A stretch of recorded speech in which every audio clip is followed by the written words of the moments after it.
So we are going to start. Good afternoon, everyone, with the presentation. But first, let me introduce myself. I'm Professor Omar Velasco Romero, and today I will be your moderator. Welcome for the International Business Webinar developed between UNAM Chicago and the Faculty of Accounting and Administration. Today, we have the conference Entrepreneurial Mindset and Strategy Thinking for Business Leaders, given by Professor Rajan Kari. I would like to introduce our speaker for today, Professor Rajan Kari, and I would like to proceed to read his biographical sketch. Professor and PhD Rajan Kari is the Director of Academic Affairs at Discovery Partners Institute and Professor of Management in the Faculty of Business and Management at the University of Illinois at Springfield. Dr. Kari teaches strategy management in the BBA and MBA programs. He also teaches organization theory, international management, business finance, and the graduate business perspectives course for MBA students. Well, without further ado, we give the floor to our speaker, Professor Rajan. Professor Rajan, welcome to this presentation. Thank you, Professor Omar Velasco. Did I say your name right? Velasco Romero? Yeah. Yes, that's right. Yeah. And thanks, Marco, for reaching out and giving them the opportunity to talk to students in UNAM. It's my pleasure to talk to you. So today I wanted to share some insights about how do entrepreneurs think, how are they different from managers, because I am really passionate about entrepreneurship. I do believe that all business students should develop an entrepreneurial mindset, whether they start a business or whether they're working in a company. So I'll share a few slides. And before that, I just wanted to show you my office. You would have been here if you came to Chicago, but somehow you did not come. So I don't know if you can see the buildings, Chicago buildings out here. No? That's the view from my office.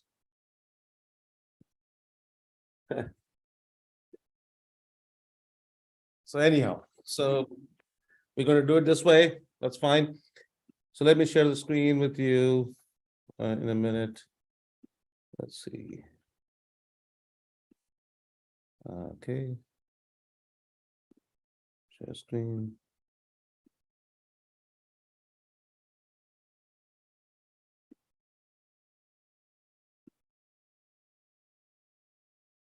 Okay, so just a brief introduction. I came to United States from India. I grew up in India almost 25 years ago to do my PhD from Washington State University.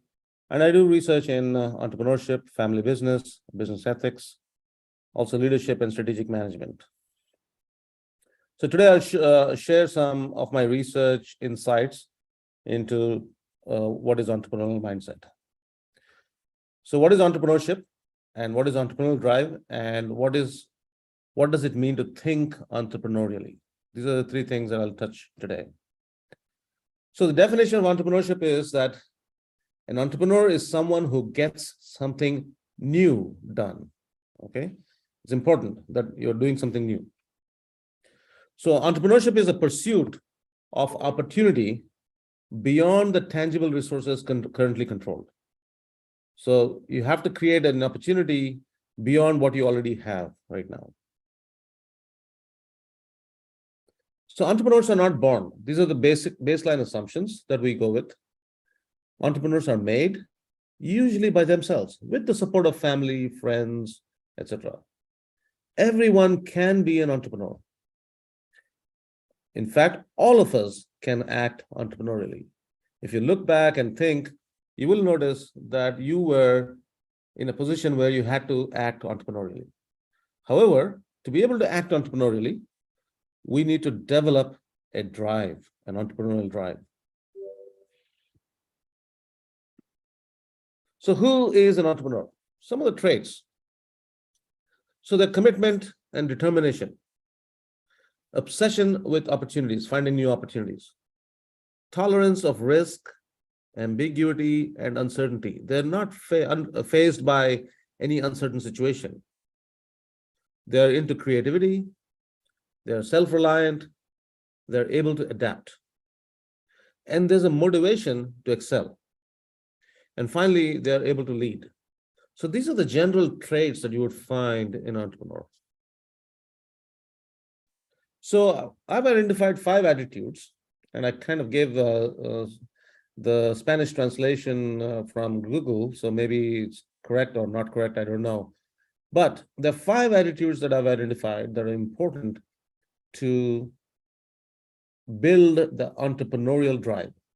One is preference for innovation.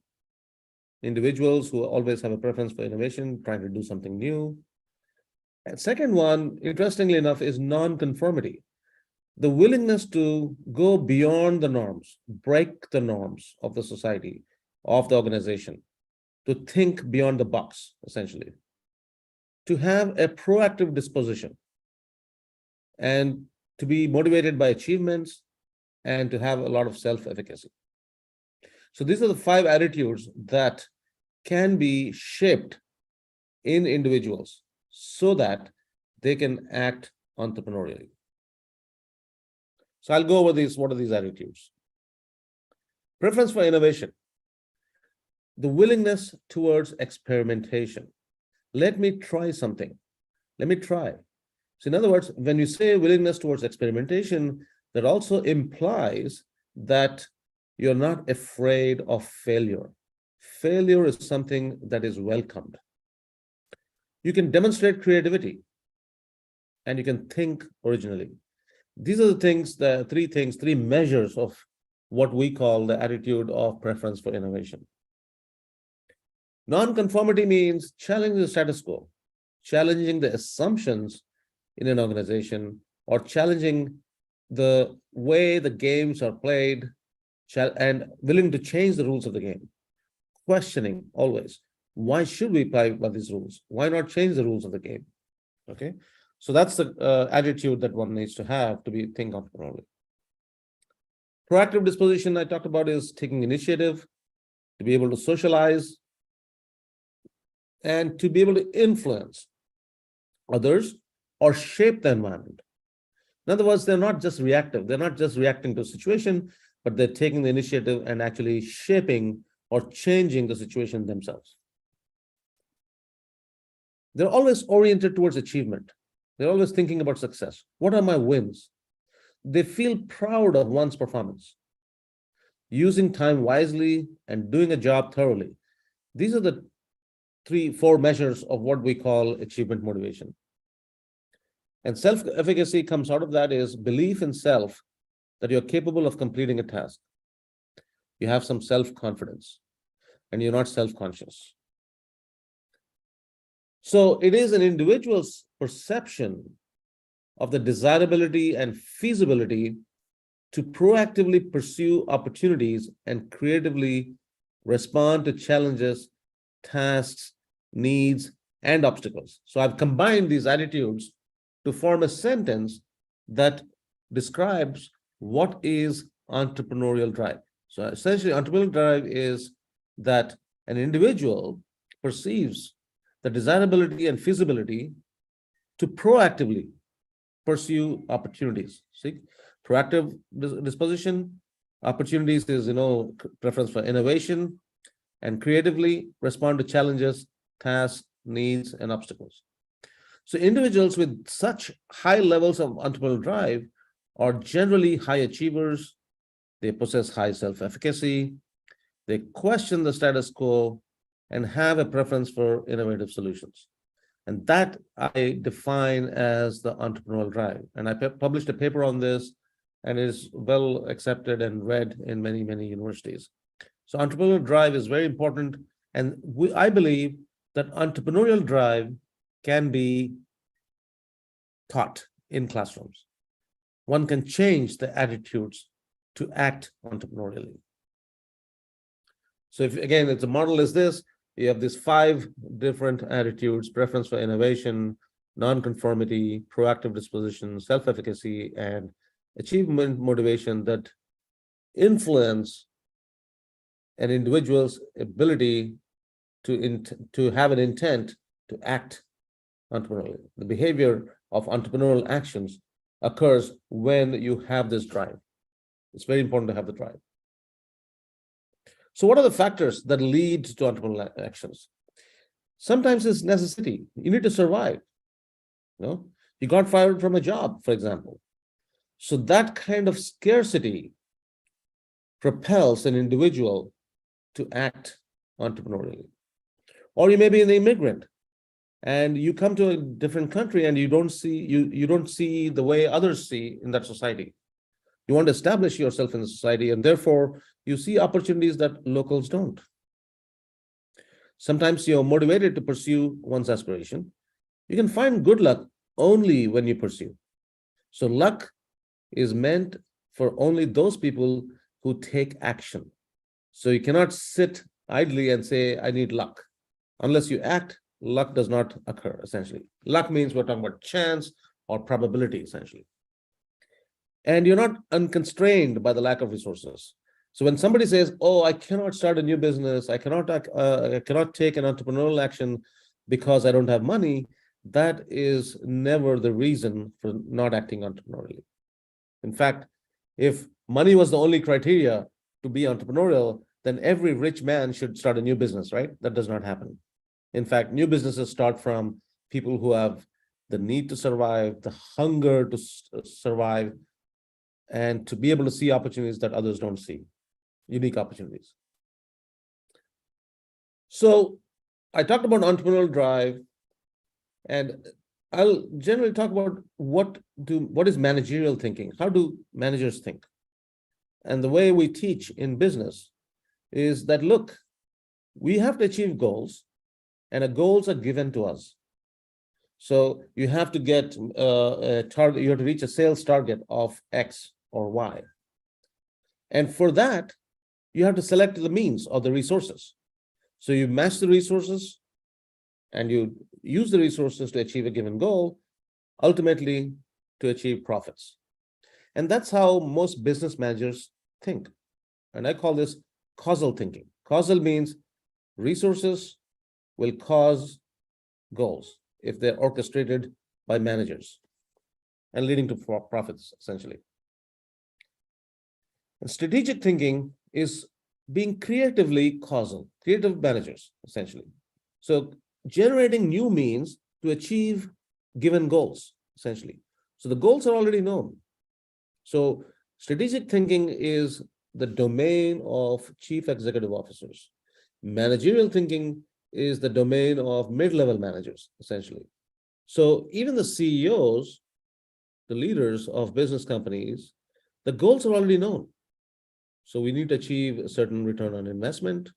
We need to grow at an X rate, 5%, 4%. So let's plan, create plans, business plans, forecast your finances. But a CEO has to be a little bit strategic. They have to figure out how to create new means, new resources to achieve these goals that are given to them, the predetermined goals, like the ROI or the growth rate, etc. So CEOs are always, as leaders of organization, they're looking across the boundaries of the firm, essentially looking across the boundaries of the gate of the company to look for new means. But how do entrepreneurs think? Well, this is a graphic from a famous movie from India called Three Idiots. If any of you ever get a chance, please watch it. It's available on Netflix. It's a very good movie from India. It has, I think, all kinds of subtitles, including Spanish and English. It talks about how students who have those attitudes, those qualities that I mentioned, those 5 qualities, how do they think compared to others who are always driven by certain grades? So these 3 are sort of misfits. They don't get very good grades in classes, but they're very intelligent, but they have different interests, and they pursue those interests by pushing the boundaries, pushing the envelope, so to speak, or breaking the norms of the society. So one of the dialogues that says, what's the point of grades? I got a good grade. That doesn't mean that I can create something new. I can think differently. So the question is, well, if studying well is not enough, how exactly do entrepreneurs think?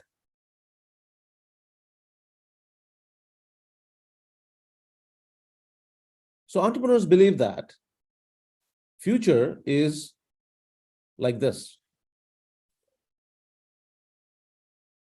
not like this.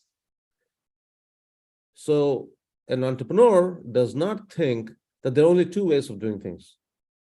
There are multiple ways of doing things. The future can go in any direction that they can take. They're not fixed in that sense.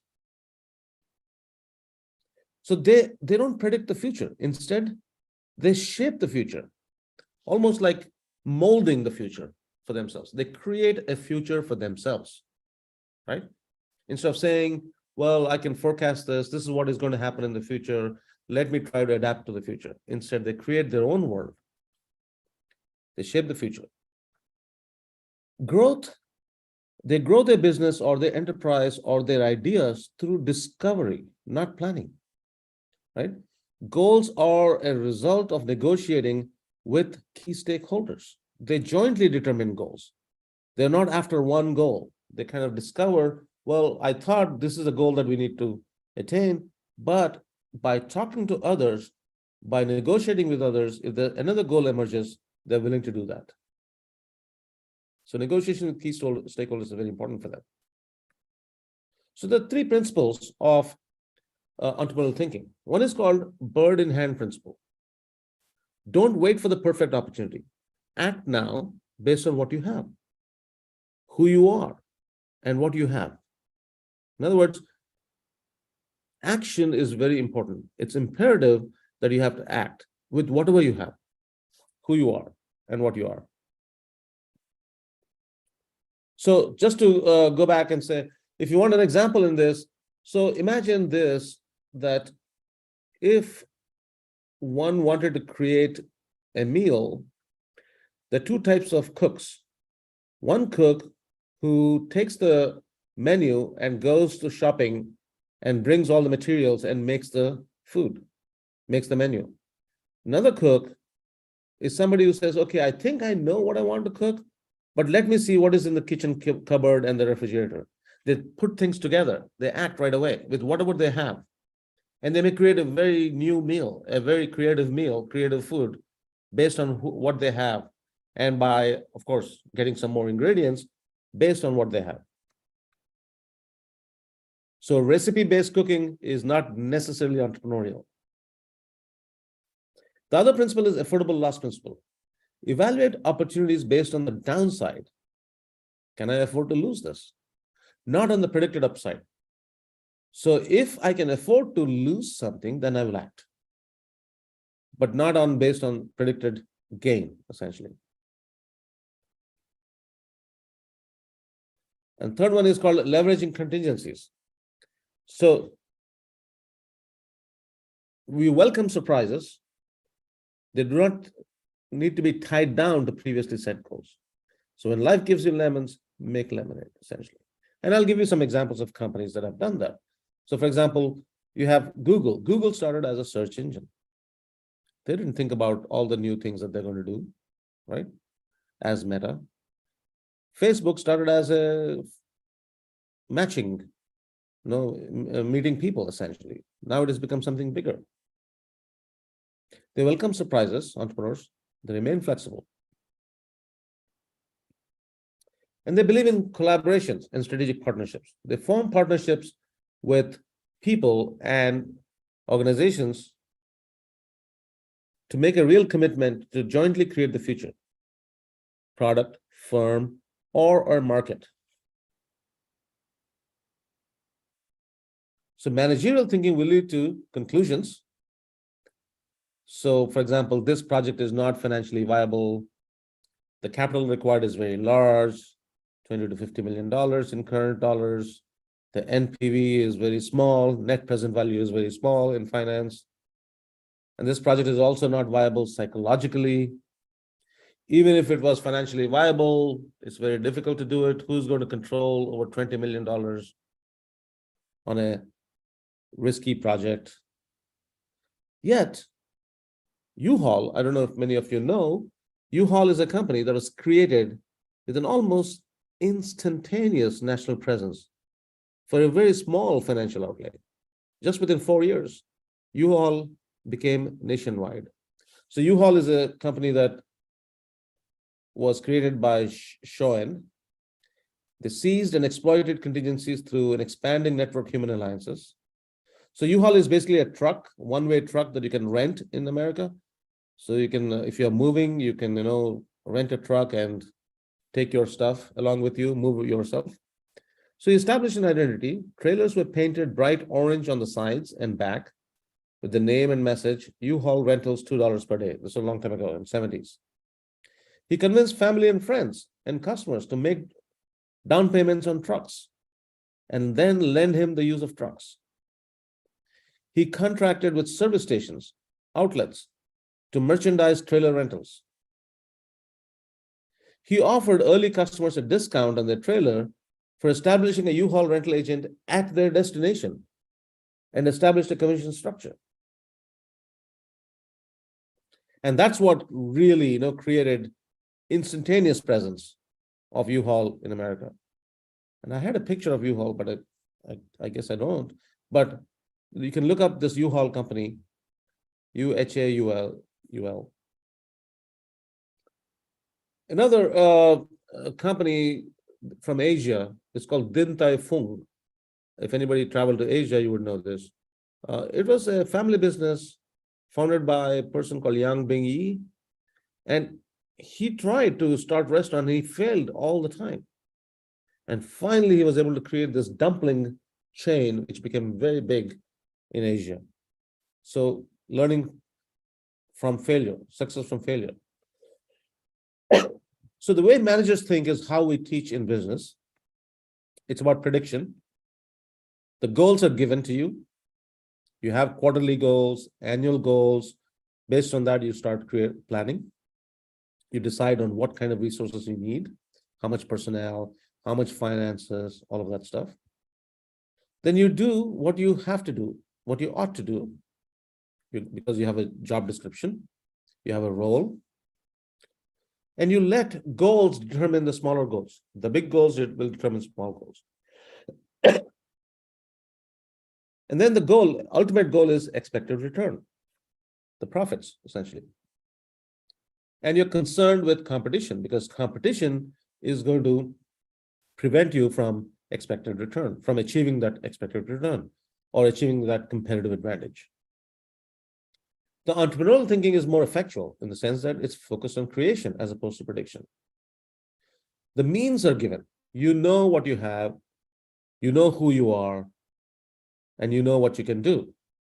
So means are given, the resources are given to you. And you decide on the effects or the goals that can be created through imagination. So you do what you're able to do. That's entrepreneurial thinking. Let the resources or the means determine the sub-goals, not the goals determining sub-goals. And the basis of the drive for entrepreneurial thinking is the affordable loss. As long as I can afford to lose something, it's okay, I'll do it. Don't worry. And the focus is on partnership as opposed to competition, collaboration as opposed to competition. So as you can see, we teach in all business programs, MBA, BBA, the left side, the managerial thinking. But what I want to urge out here is that unless these managers learn the entrepreneurial thinking aspect, the creation, how to use the means that are available within your means, and try to act on opportunities. Even organizations, big organizations cannot act entrepreneurially. And in fact, that is the reason why most entrepreneurial firms are small scale firms, essentially, small size firms, or the so-called startups. So in summary, Entrepreneur's vision involves more than identification and pursuit of an opportunity. It includes the very creation of the opportunity as part of the influence process. So it's not just about finding an opportunity and exploiting it, but they create new opportunities, something that was never there. So think about it. So when Amazon was created, it's not identification of an opportunity, it's creating a new opportunity, a new market, a new space, using the technology, using the means that were given, using the internet to start something called, you can purchase books online. And before that, there used to be this book catalogs. There used to be catalog companies where you would leaf through a catalog, find a product, and place an order, and it would come to you in the mail. But that catalog was converted into an electronic list that is searchable, essentially, with images. And it also benefited from the ability for customers to participate in the process, provide ratings, and slowly the market became very big, right? So it's beyond positioning and planning. So there's kind of an organic growth, organic development in the way the business evolves over time, in the way the vision evolves over time. It's not just about finding market, but new markets are created. So in order for this to happen, experimenting, trial and error, discovery, they're all important elements of entrepreneurial thinking. And you probably learned about this in design thinking in yesterday's lecture. So this is kind of, think about Google, Facebook, how they started. If you look at their origins, you will find the elements of entrepreneurship, that drove these big companies. And as the company becomes big, it becomes very difficult. So essentially, Google now says that, we're not able to come up with new ideas. So we need to create these teams that are going to work in an entrepreneurial fashion. They encourage entrepreneurial thinking. So this entrepreneurial thinking is very critical for business students, so that when they join big companies or even existing companies, those companies know that these students can think in a way that regular managers cannot do. So, and hence the emphasis on entrepreneurship. So again, to think entrepreneurially, there's no need to predict the future. Focus on the action today. And never focus on the reward or result in terms of profit or return on investment. Instead, focus on protecting the downsized risk so that you don't sell your shirt, so to speak. You don't fail in that sense. Act when the loss is affordable, right?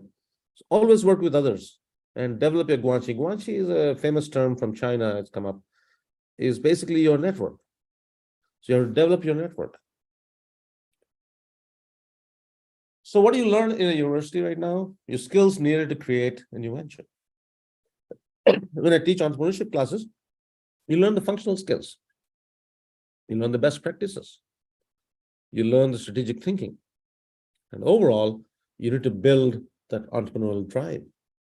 Because entrepreneurship is a process, it's not a person. Entrepreneurs are not born.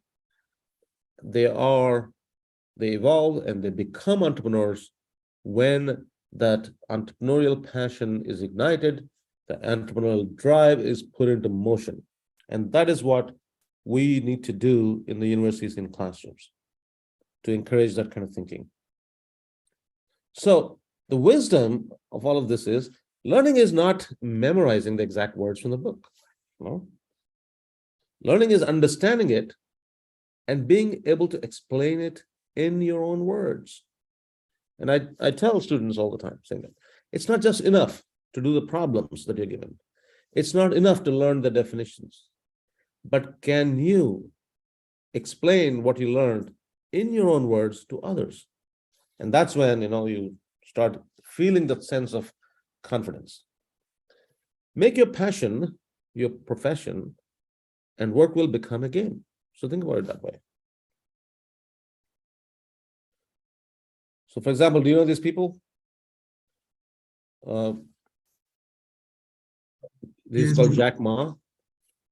He was born in Hangzhou. He started a company called Alibaba. He was not a very good student. He failed the entrance exam for college. Lack of money was not a constraint for his aspirations. He started operations in an apartment with a few friends that shared his aspirations. So Alibaba is a very big company now. The same goes with Microsoft. Bill Gates was like that. He started a company from the garage. He dropped out of college. Have you heard of Beto Perez? He started Zumba. He was born in Colombia. He was a dancer and musician. He didn't go to college, but he started out to help promote his routine. He started developing routine that is inspired by the Rumba dance from Cuba. So he started saying, okay, let's do Zumba. Now Zumba dance routines are licensed, Zumba dance wear, everything. It's more than a $500 million enterprise. Now, Fred Smith was born in Mississippi. He wrote a paper on overnight delivery for a class. His professor gave him a C grade. However, he pursued his idea. He learned from what his professors told him about why he did not do a good job, and created FedEx. FedEx is a big parcel company. Sergey Brin, he was born in Moscow, Russia. He wrote a class project on developing a search engine. His professor liked the idea and gave him money to start a company. He found a friend called Larry Page and started Google. Now, Google was originally just supposed to be a search engine, but now Google has become so much big. It has cloud services. It become a service as a software as a service provider. They started getting into the mobile phone applications with Google Pixel. So think about it this way. When you get into the real world, I believe all of you are undergraduate seniors. In undergraduate, it's the focus on tutoring, grades. You just do it. You memorize, you follow, survive. The whole curriculum is structured, and you have to do it. You have to go to college. You have to get a BBA. You have to get a bachelor's degree so that you can develop confidence. Whereas in the real world, it's not tutoring. They mentor you. When you join a company, you are mentoring. You're being mentored, or you mentor others. It's about learning, not about grades. It's about developing, not just doing. You have to be able to develop something. You don't memorize, but you synthesize. You bring concepts together. Instead of following and surviving, you lead and you shape. Instead of a structured environment, you are put in an unstructured environment. Instead of compulsion, now you have choice when you go into the real world. Instead of developing confidence, you display confidence. So that's the difference between when you go from college into the real world, working for companies, or starting your own business.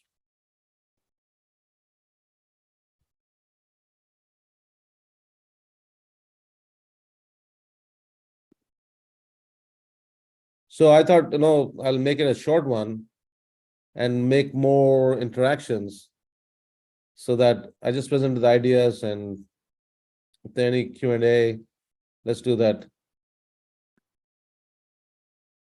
Thank you, Professor Rajan. We have some questions. And the first one is interesting.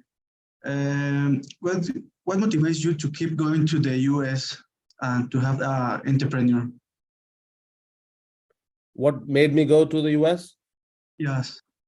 Yeah, I moved to US in early 90s, close to almost 27 years ago. At that time, I was working in a company in India, and I was into corporate training. I was training people, but I was also doing research. So I wanted to do a graduate study and do a PhD, and I was looking for opportunities in Europe and US. And US universities gave me a full scholarship, based on my application, my performance. And they said, you can come and do a PhD out here and perhaps, work in the academic industry. So that's how I got motivated to. So studies in India are very important. Yeah. But again, the reason why I'm attracted to academics is that an academic, a professor, is by definition an entrepreneur, because they have to create new knowledge. So it's not enough for me to teach you from a textbook. Textbooks are written by my colleagues, but we contribute by doing research, and we contribute to the knowledge. So when you're contributing something new, it's an entrepreneurial action by my definition, remember? So you don't have to actually start a business, but you can act entrepreneurially. Sometimes you'll find yourself, some people on the street acting very entrepreneurially. Your parents may have acted entrepreneurially when they have less resources, right? So that is the definition of entrepreneurial actions. Of course, in business, we talk about entrepreneurship as creating new businesses, but that is based on starting these micro entrepreneurial actions. Okay, thank you so much, Professor. And the second one, do you think there are different kinds or types of entrepreneurs between India, USA, and Mexico? Or what is your perception? So I don't believe there are different types of entrepreneurs, but there is a problem with the entrepreneurial aspirations. So the desire to act entrepreneurially. So everyone in this world can act entrepreneurially. But why would I want to act entrepreneurially when I don't believe I have a chance of success, right? I don't believe that the institutions around me will encourage me. So, for example, there are cultures that do not forgive failure. You're looked down upon. There are cultures that say, like in the Indian culture, they say, well, you should just get a good job. Don't start business because that is too risky. You will fail. The tolerance for failure is less. So children and college students have said, just get a degree and get a job. Why? If you don't get a job, you won't be able to feed your family. Now, in the US, it's slightly different, because if you fail, people don't look down upon you.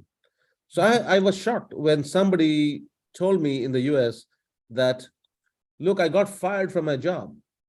I said, how can you tell me that? Because I would hide that fact if I was in India. It's too shameful to say that I got fired. But Americans are bold. They say, yes, I got fired. Why? Because some of their basic needs are taken care of. The survival is there, and the institutions, the banking, the academic space, the universities, they are more encouraging to act entrepreneurially. So both financial institutions, the government institutions, the social institutions, they are more amenable to fuel or ignite the entrepreneurial aspirations. So there is a Mexican student, there's an Indian student, there's an Asian student, and even though I have entrepreneurial aspirations, there's nobody who's trying to light a match and ignite for me to burst into flames and do that activity. And those are the differences in that sense. So over time, you'll find entrepreneurship growing like crazy in India right now.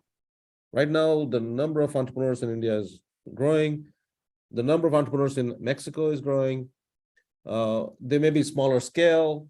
And even in the US, I would say the number of entrepreneurs are reducing nowadays compared to 20 to 30 years. So times will change, in different ways. Thank you, Professor. And the other one, in your experience, in which country there are more entrepreneurs?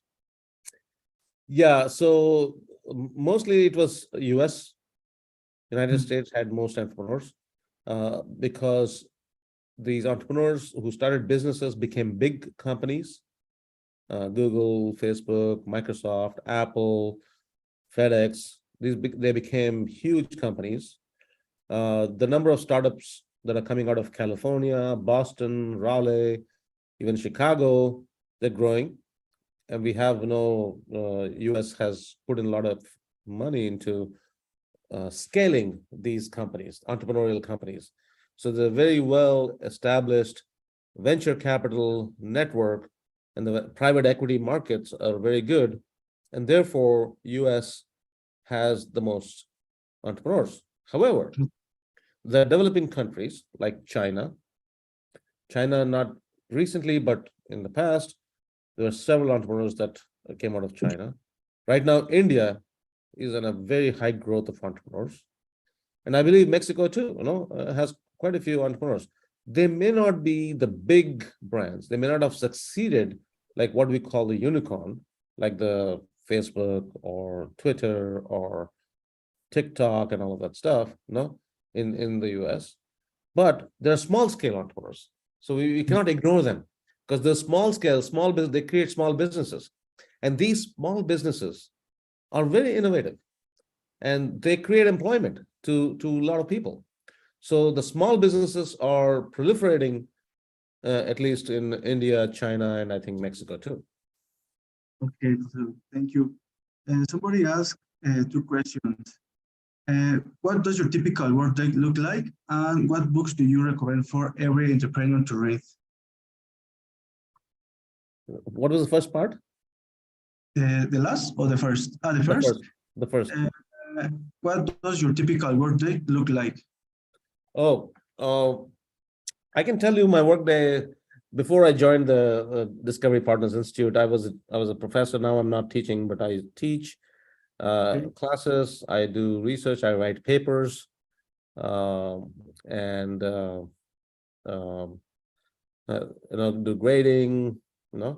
So I have students who come to me for advice. I advise some entrepreneurs, etc.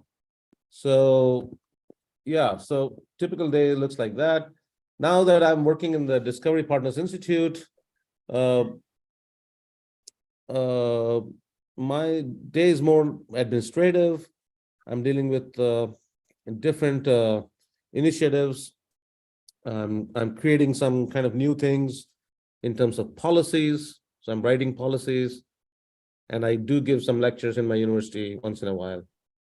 Now, in terms of the books to inspire you, at least one book, I'll give you one book. I don't want to give a big list.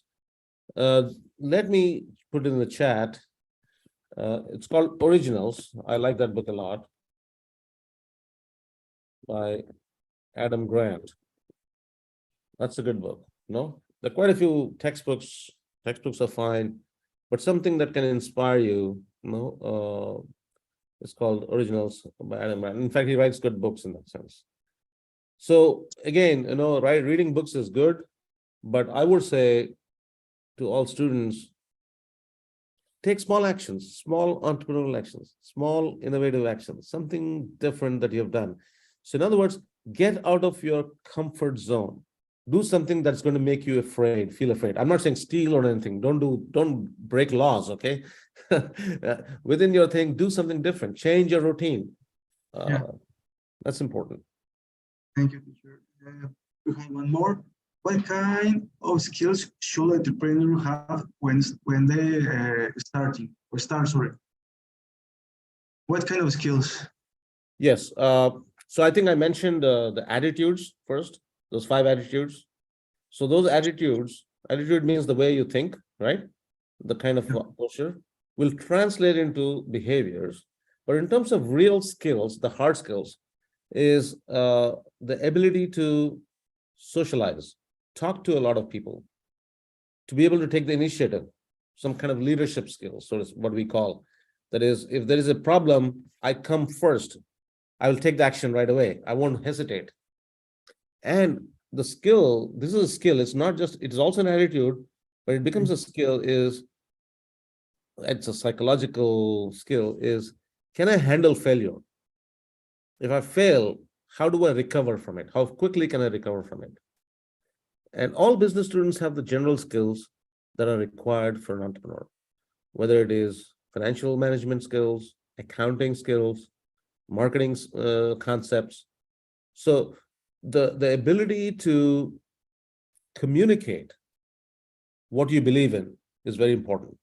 So think about it. When you have an idea and you go and try to tell somebody about the idea, the other person who's listening to an idea can easily tell whether you believe in it or not by the way you communicate, right? The passion with which you communicate, the clarity with which you communicate. So the way you thought about the whole situation, right? So that holistic view that you develop is very important.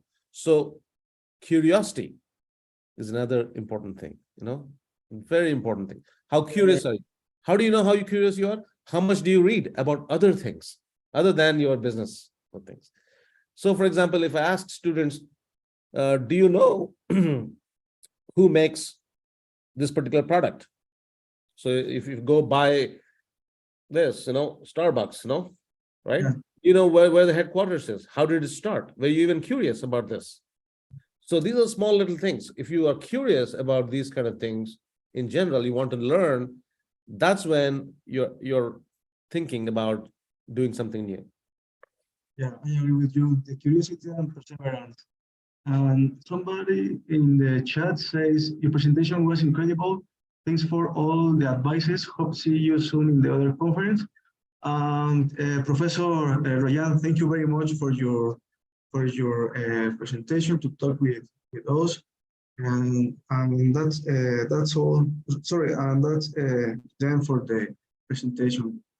So I apologize for making it short. This kind of a lecture would be better if I was able to interact with the students and ask questions and say, what do you think and what do you think? And that is not happening, and therefore it's a little bit short. So please, I accept my apologies. No, don't worry. Thank you so much, dear Professor. Yeah. And all see right. you soon. Thank you. Bye. Thank you. Thank you, Marco and Erica. Have a nice day. Bye, Marco. Bye, Erica. See you soon.